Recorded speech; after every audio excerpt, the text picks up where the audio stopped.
The European Union, a project born from the ashes of World War II, emerged from a desire to prevent future conflicts. The devastation and loss experienced during the war left a profound impact on the continent, making the need for a lasting peace more urgent than ever. The founding fathers, shaped by the horrors of war, envisioned a Europe bound together by economic cooperation. They believed that by intertwining their economies, they could make war not only undesirable but also materially impossible. This vision, initially focused on coal and steel, gradually expanded into a broader economic union. The European Coal and Steel Community, established in 1951, was the first step towards this goal, creating a common market for these critical industries. The European Economic Community, established in 1957, laid the groundwork for the free movement of goods, services, and people. The Treaty of Rome, signed by 6 founding countries, marked a significant milestone in European integration. This economic integration, however, carried within it the seeds of a deeper unity. As member states began to cooperate more closely, they discovered shared interests and common goals that transcended mere economic benefits. As economic ties strengthened, so too did the bonds of shared values and aspirations. Cultural exchanges and collaborative projects fostered a sense of European identity, bringing people closer together. The fall of the Berlin Wall in 1989 marked a pivotal moment. It symbolized not only the end of the Cold War, but also the triumph of democratic ideals over authoritarianism. It not only reunified Germany, but also accelerated the momentum towards European integration. The reunification of East and West Germany was a powerful testament to the strength of unity and cooperation. The Maastricht Treaty of 1993, formally establishing the European Union, enshrined the goal of ever closer union among its members. This treaty introduced new forms of cooperation in areas such as foreign policy, security, and justice. The EU's evolution from an economic community to a peace project is a testament to the transformative power of shared goals and values. Over the decades, the EU has grown to include 27 member states, each contributing to the collective strength and stability of the Union. By fostering interdependence and promoting dialogue, the EU has helped to create a lasting peace within its borders.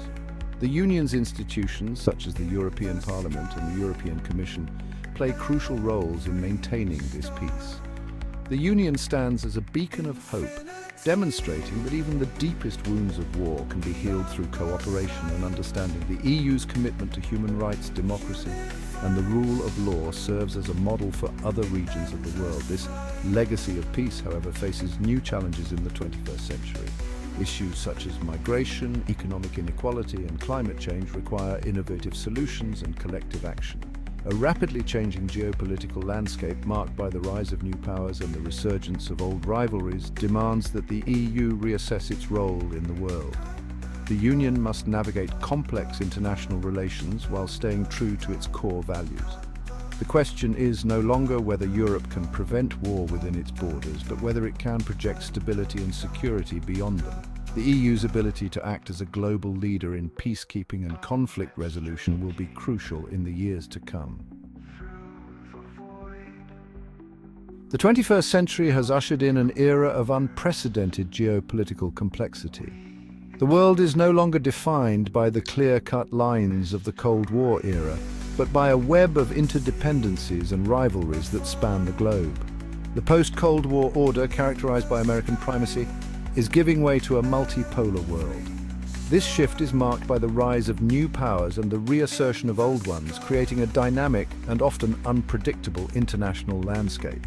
Rising powers such as China and Russia are challenging the existing balance of power, while transnational threats, from terrorism to climate change, defy traditional notions of security.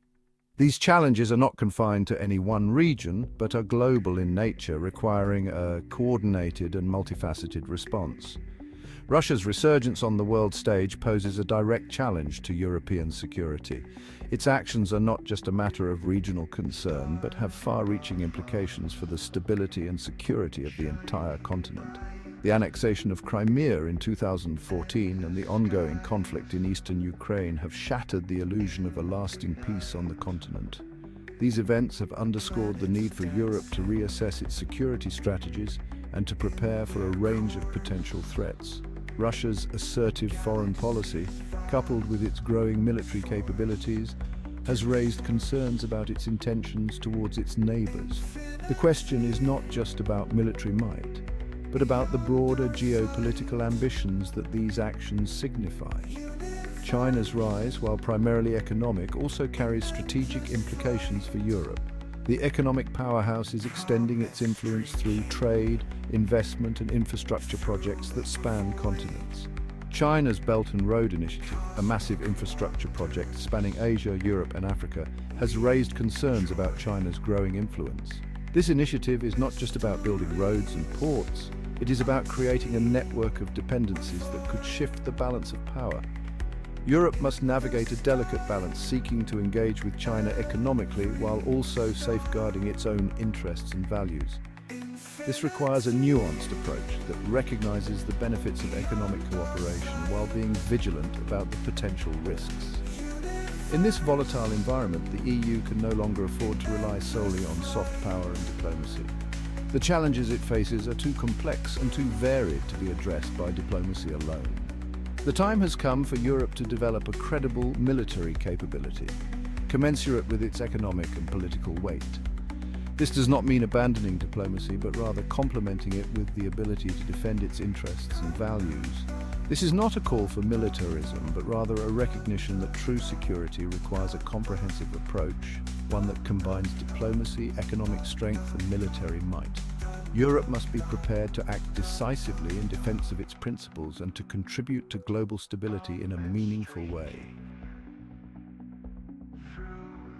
Despite its economic prowess, the EU's military capabilities remain fragmented and inadequate for the challenges it faces. The European Union, a formidable economic bloc, struggles to project a unified military front. This disjointedness is a significant concern, especially given the geopolitical tensions in the region. Member states have historically prioritized national defense over collective security, resulting in a patchwork of forces with limited interoperability. Each country has its own military traditions, equipment and command structures, making it difficult to form a cohesive defense strategy. This lack of unity is a glaring weakness in the face of potential threats. Russia, in contrast, has undergone a significant military modernization program in recent years. The Kremlin has focused on creating a streamlined, efficient, and technologically advanced military force. This modernization has not only improved their conventional capabilities, but also their ability to engage in asymmetric warfare. It has invested heavily in advanced weaponry, including hypersonic missiles and cyber warfare capabilities. These investments have given Russia a strategic edge, allowing it to project power and influence far beyond its borders. The development of such advanced systems poses a direct challenge to the security of the EU and its member states. Russia's military doctrine emphasizes offensive operations and the use of hybrid warfare tactics, blurring the lines between conventional and unconventional conflict. This approach includes cyber attacks, misinformation campaigns, and the use of proxy forces, making it difficult for traditional military responses to be effective. A comparison of military expenditures highlights the stark disparity between the EU and Russia. While the EU's collective defense budget is larger, the fragmented nature of its spending reduces its overall effectiveness. Each member state allocates funds based on national priorities, leading to inefficiencies and gaps in capabilities. While the EU collectively spends more on defense than Russia, this spending is spread across 27 member states, each with its own priorities and procurement processes. This decentralized approach results in a lack of standardization and coordination, further weakening the EU's military posture. This fragmented approach results in duplication of effort and a lack of economies of scale. Multiple countries may develop similar capabilities independently, leading to wasted resources and missed opportunities for collaboration. The inefficiencies in logistics and procurement are a significant hindrance to building a robust defense. Furthermore, the EU lacks a unified command structure and a clear chain of command for its military forces. This absence of centralized leadership complicates decision-making processes and rapid response to crises. In times of conflict, the ability to act swiftly and decisively is crucial. and the current structure does not support this need. While the EU has made some progress in developing joint capabilities through initiatives like the European Defence Agency, these efforts remain limited in scope and ambition. Joint exercises and cooperation initiatives are steps in the right direction, but they are not enough to overcome the deep-seated issues of fragmentation and lack of coordination. The EU's military weakness is not merely a matter of numbers or equipment, it is also about the strategic vision and political will to act collectively. Outdated equipment and underutilized bases are symptoms of a larger problem, the inability to unify and modernize the military forces across the continent. It reflects a deeper lack of strategic coherence and political will. The political landscape of the EU is complex, with varying national interests and priorities. This diversity, while a strength in many areas, becomes a liability when trying to forge a unified defense policy. Until the EU can overcome its internal divisions and develop a shared vision for its role in the world, it will remain vulnerable to external threats. A united European military force with a clear command structure and shared strategic goals is essential for the EU to effectively counter the growing military capabilities of adversaries like Russia. The path towards a truly unified European defence force is fraught with challenges. Member states, each with their own historical experiences and strategic cultures, often hold divergent views on defence priorities.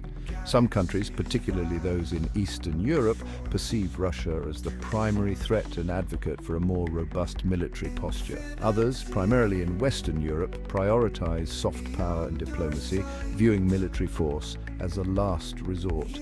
Budgetary constraints further complicate the picture. The EU's common security and defence policy operates on a shoestring budget, relying on voluntary contributions from member states. In times of economic austerity, defence spending is often the first to be cut, making it difficult to sustain long-term investments in military capabilities. The defence industry in Europe is also highly fragmented, with national champions often prioritising their own domestic markets. This lack of integration results in higher costs, duplication of effort, and a slower pace of innovation. Overcoming these challenges will require a fundamental shift in mindset. Member states must be willing to pool their resources, share sovereignty in defence matters, and develop a common strategic culture. This will require strong political leadership and a renewed commitment to the ideals of European integration. Thanks for watching. If you learned something new, smash that like button, drop your thoughts on latest military in the comments, and subscribe for more deep dives into global power plays. Because here at Intel Prime, we know power isn't always loud, but it's always strategic.